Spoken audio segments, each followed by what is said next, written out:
I got in the business in 2005. First thing my office was in Rancho Santa Fe, and the first thing I learned was Laura Berry, right? She's still at the top of the game. She is consistent, and like I told her, you need to be here because not a lot of us know a lot about you. We're going to change that now, and, well, here she is. Where should I sit here? You're right there. So, let's dig in here. Okay. First off, I think the audience really wants to understand because we all know you're different. Your results are different. Your results are massive compared to what anybody else is trying to do, right? Or what most people are getting done. So what makes you different? Consistency, commitment. I think one of the most important things that there are days you're just like, you know what, I quit. I'm done. There are those people that get you there in this business. And I think that you just work right through it. Tomorrow's another day. There's always another client. And you don't give up. And you know what? It's tough to compete with someone who won't give up. What is it that pushes you through, though? Like, we all run into that wall every day. There's, you get on a call and somebody tells you to F off, or you go on that listing appointment and somebody shuts you down and you just want to curl up in a ball and cry and quit. Like, what is it that pushes you through that? You know what? To have success, you have to experience a lot of failure. So in order to get to success, there are going to be failures along the way. So the more failure you have, the more success you're going to have. It's just, there's a learning curve with everything. So I'm not gonna have those calls. Also, a lot of people don't know I have a big sense of humor. So I laugh every day at work because people are ridiculous. They're crazy, okay? I feel like I should just get a prescription out and Michael, you need Prozac? And you might want to get some pot gummy bears. But but people, so you push through by having that sense of humor. And so if someone tells you to F off on the phone, you're like, how exactly did you want me to F off? Be careful. I'm not quite sure. I understand. So, it's like, does that still include selling your house? And sometimes when you make a sense of humor, when you make something funny, it takes, just like kind of takes the air out of their sails. So like, what did you just say? And then a conversation begins. So there's always a way to break through. Like yesterday, I went and visited a guy in Rancho Santa Fe. The people that live just behind him, they want to cut some of his trees to open up their view. So he just finished building, a home, and he's convinced the entire neighborhood did everything they could to prevent him from building the home. So you can imagine when I walked on that property, because I happen to live on the street, he saw me, and he goes, everyone, I'm like, I just started attacking. So I just sat there and listened. And then by the end of the conversation, he said, hey, you can cut whatever you want. Why don't you do, you know what I mean? It's just like with anything in life. It's like, I think, you know what? People are frustrated and they're wound up. It's just being patient. And you know what I mean? And also making them laugh. And he's like, I'm not a bad person. I'm like, I can tell you're not bad. You just are upset. Yes. So it's just, but everything, I think the way I'm built, how I am, is that I have a burning desire to succeed, no matter what. It's like, if I'm going to do real estate, I'm going to sell the most I can, and I'm going to sell the most expensive homes I can. And if I'm going to sell the most expensive homes, it means I need to go to this most expensive area. Because it takes just as much work to sell a $100,000 condo as it does, a $10+ million home. It really does. And to be quite honest with you, the people that are selling a $10+ million home are usually more sophisticated, so they're not wanting to micromanage like the escrow company and some other things that you get with, first-time home buyers. So I appreciate that. They'll tell me, just sign for me. I can't do that, but, So you're going to go out and take a $2, $3, $4, $5 million listing, that's what you do. Right. A lot of us in the audience would like to get our first. And so you want me to tell them how to compete against me? So what is it about you that, of course, at this point in your career, there's such a deep track record, but what is it that you would tell somebody that does want to compete? There's people here from all across the country, too, that people who want to get into that space. What would you tell them? Learn the space. Learn the it really space. well. You know what? You need to, you never want your buyer or your seller to know more than you. Like, well, you know that home that sold 4 years down the road and it was off market. Remember it sold for 14? You're like, yeah. And I go, that guy paid this, and they got the furniture. So then you're implementing things they don't know, right? So you're speaking their language. You come into trouble, and I see it happen over and over again. This is a perfect example. Someone's fortunate enough to have Aunt Mary refer them this guy just sold this company, and he's going to pay $6 to $10 million for a home. Okay? And it always blows my mind. Real estate's really simple, and people try to make it complicated. It's so simple. So I'll be showing them, and they'll be late. They're like, oh, we got lost. I'm like, okay.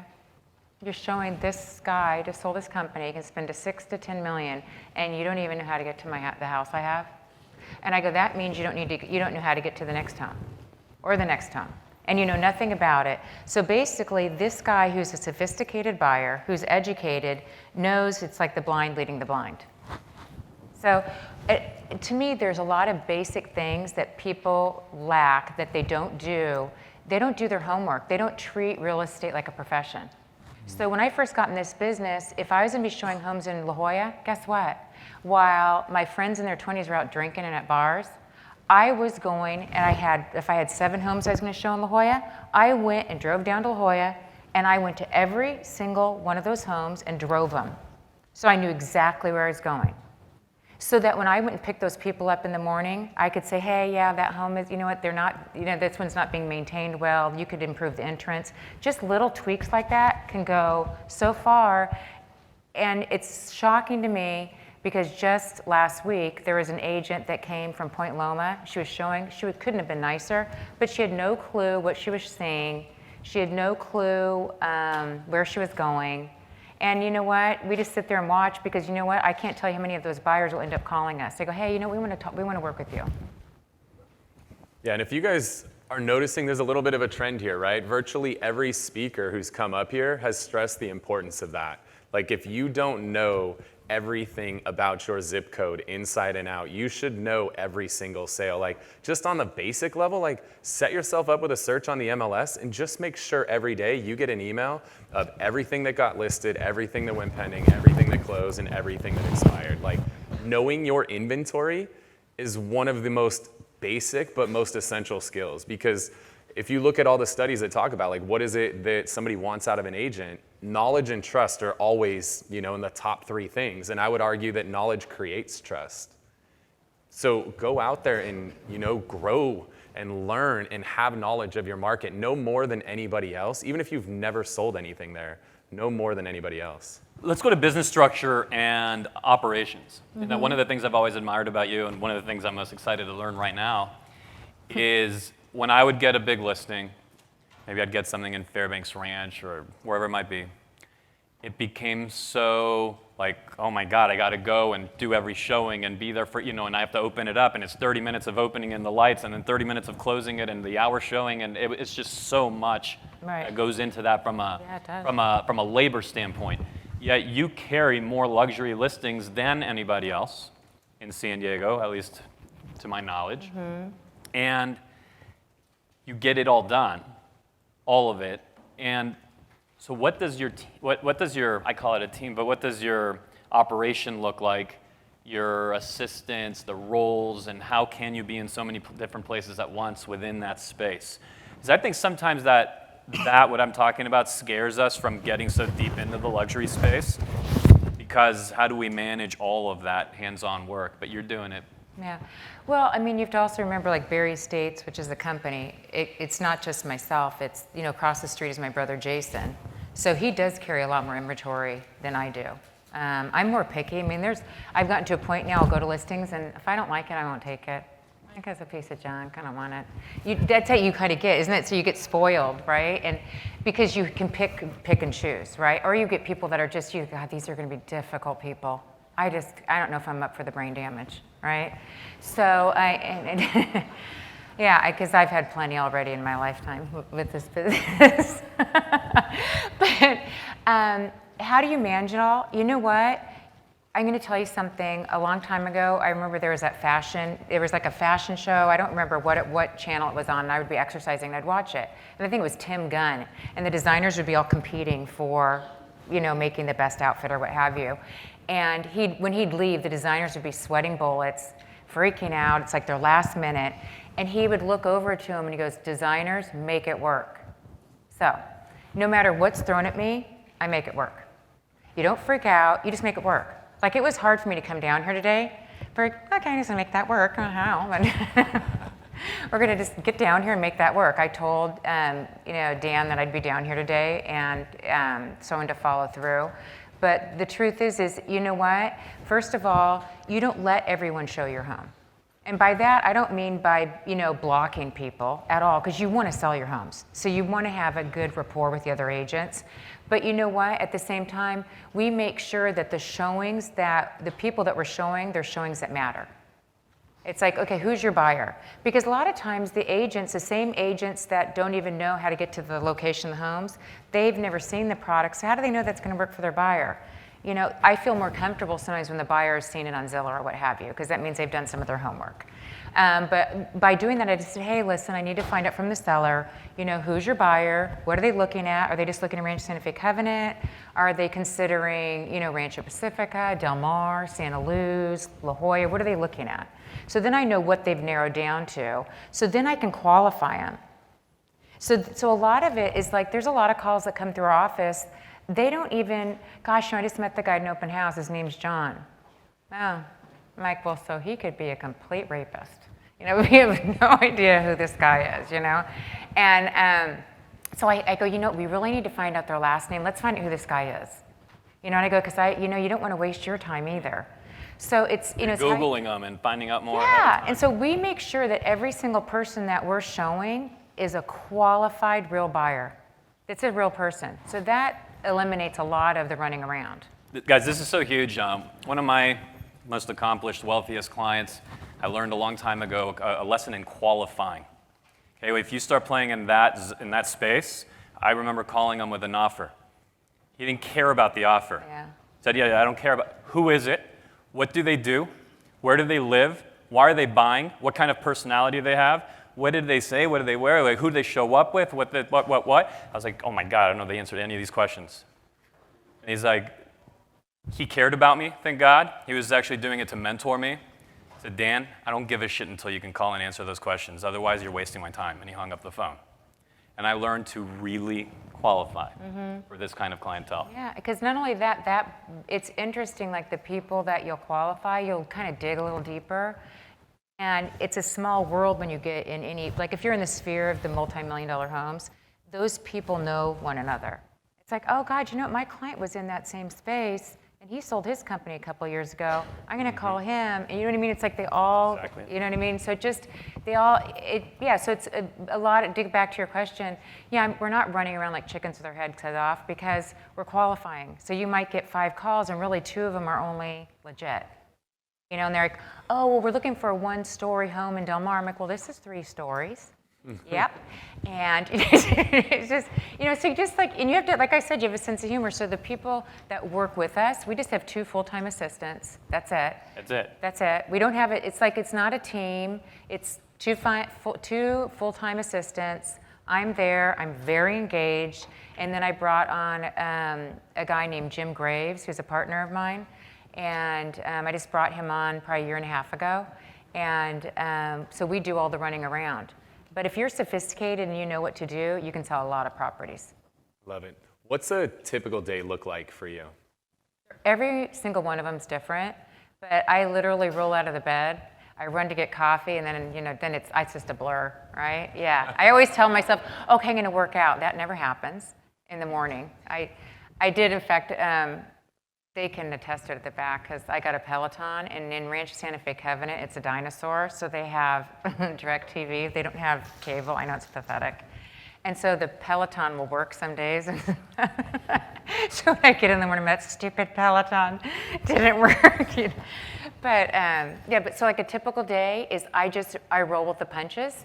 I keep my eye on the ball. It's like, okay, who are the buyers that are looking? With what agents? What other things can we sell them?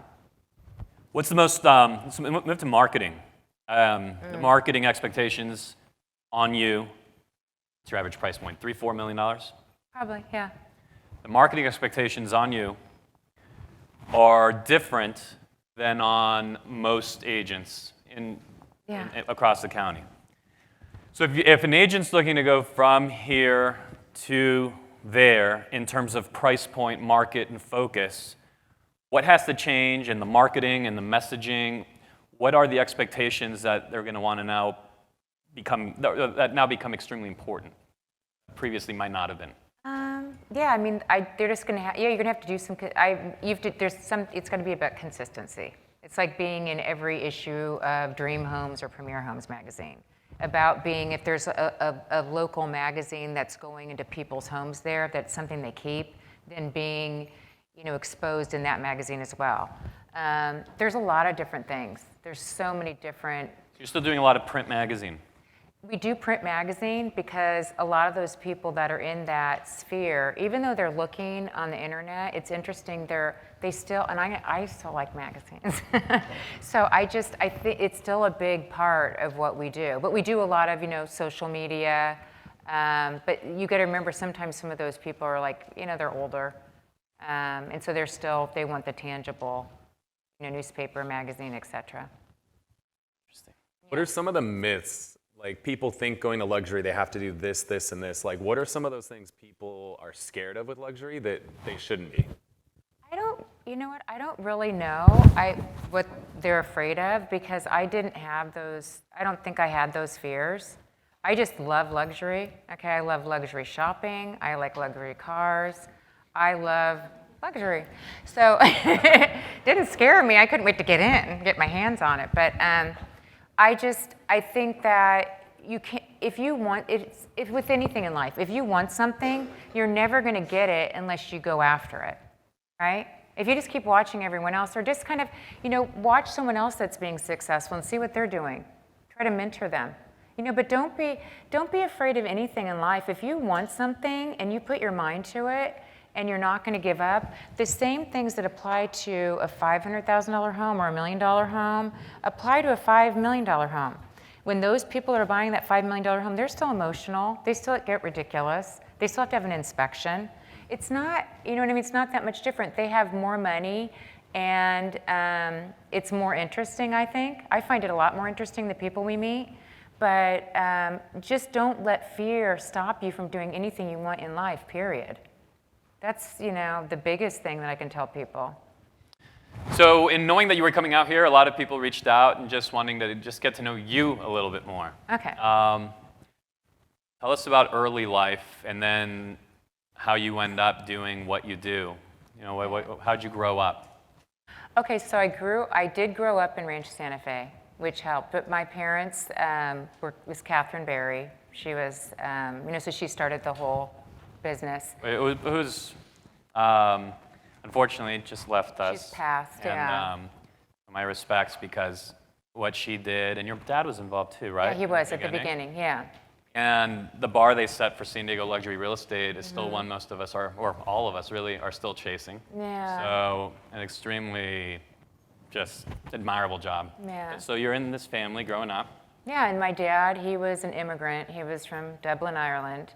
So he came here with nothing. So being raised by an immigrant, I think, had its benefits to us as, I had two brothers and myself, because it was deeply instilled in all of us, don't ever give up. Don't quit. If you want something, you can have it. But you know what? If you want something, it's hard work, because you're going to have a lot of people competing against the same thing you want. And you know what? You've got to push, and that's why I like doing the Peloton, because you're competing against other people at night. And I'll see this 20-year-old, am I going to beat her?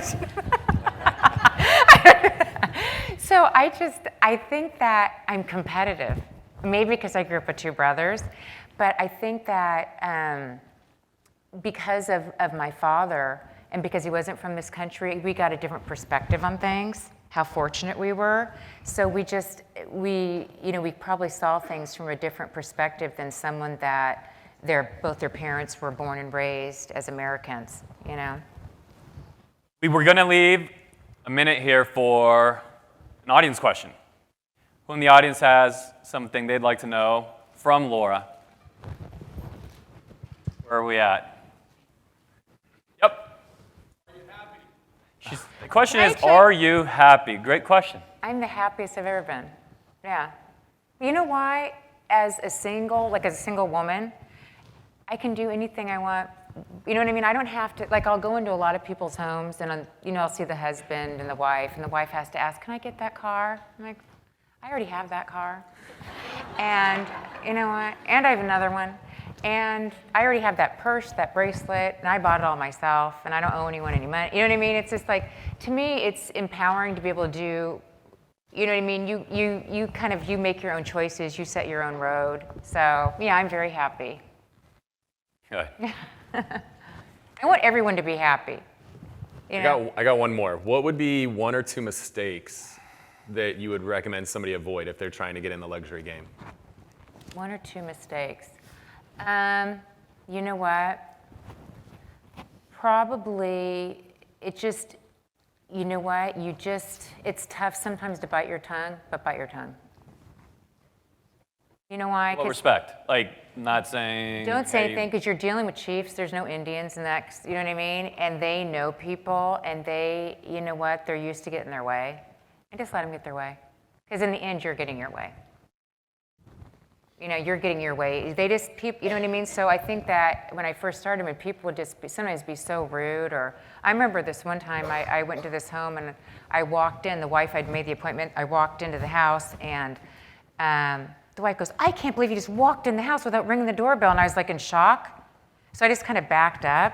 This is like 15 years ago, and I closed the door and I'm like, oh my God, what do I do? And then I'm like, so I just rang the doorbell and she opened the door, she says, okay, hi. And I'm like, and I'm like, are you insane? Okay, I couldn't help it. You had the listing? I had the listing, but she goes, did you call me insane? I said, well, no, I asked you if you were insane. Are you? I mean, I shouldn't have done that. I should have bit my tongue. You actually asked her. Yeah. I thought that was your inner dialogue. No, I asked her. Oh. And just because I couldn't help it, I just like, are you actually insane? I mean, and did you ask if I'm insane? I'm like, yeah. I go, I think you may be. I go, what just happened? And that wasn't good. Yeah. How many referrals you got from her? None. Wow. You know, so when people can speak really well about you, the opposite can happen too. So you don't want that. You let them win, because you're really going to win. Laura, we thank you for being No, here. thank you. Thank you so much. Thanks for listening. Thank you.